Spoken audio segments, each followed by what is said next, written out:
There's a very powerful hadith that shows us the dangers of showing off. The dangers of showing off your good deeds to other people.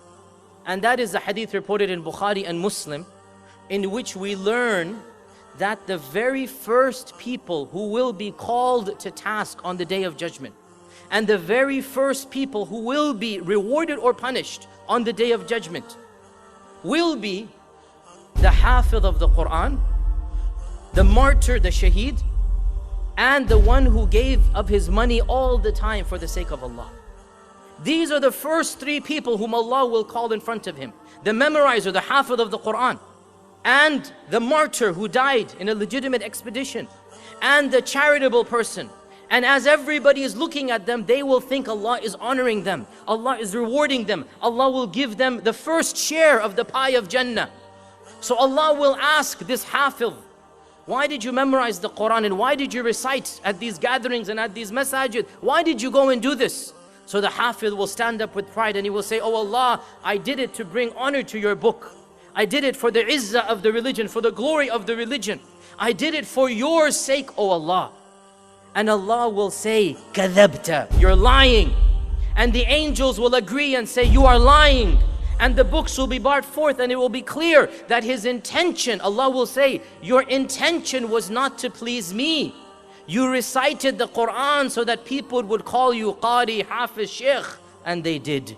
So get your reward from them. And then the second person, the martyr, the one who waged a legitimate expedition and he gave his life for the cause of Allah subhanahu wa ta'ala. He will be asked, why did you spend your life in the way of Allah? And the man will say, because I wanted to bring help to the religion. I wanted to bring i'la al-kalima, as we call, or bringing help to Islam, glory to Islam. I wanted to defend the religion, defend the weakless and the homeless and the poor. I did it for your sake, O Allah. And Allah will once again say, kadhabta, you're lying. And the angels will testify, you're lying. And Allah will say, you only did it so that people could call you, mashallah, mujahid, mashallah, brave man, mashallah, you've done so much. And the people did. You got your reward from them, none from me. And the same with the third person, that he will say, I gave of my money to be a generous person for your religion. And Allah will say, kadhabta, you're lying. And the angels will agree and say, you are lying. And Allah will say, you only did it so that you could be known in the community, so that people would call you generous. And that is exactly what they did. You got your reward from them, none from me. And then Allah will punish these three in front of all of the creation, and they will be the very first people to enter the fire of hell, wal-iyadu billah. And Abu Hurairah was listening to this hadith, and the Prophet ﷺ tapped his knee and he said, Ya Abu Hurairah, these are the first three people who will taste the fire of hell. The Hafidh and Qadhi, and the one who is a shaheed, the martyr, and the third one is the one who is generous. Why?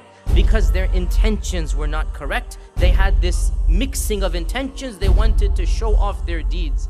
And imagine, brothers and sisters, imagine the fate of the person. He's doing good his whole life and he thinks he's going to meet Allah with all of this good, and then he is told, you didn't do it for my sake. You did it for your own ego. You did it to inflate your own prestige on the people. Why are you wanting me to reward you when you didn't do it purely for my sake? Imagine the fate of that person. And therefore, brothers and sisters, we need to make sure we are not that person. We are not that person on the Day of Judgment who is told you wasted your whole life and all of your deeds will be thrown back at your face.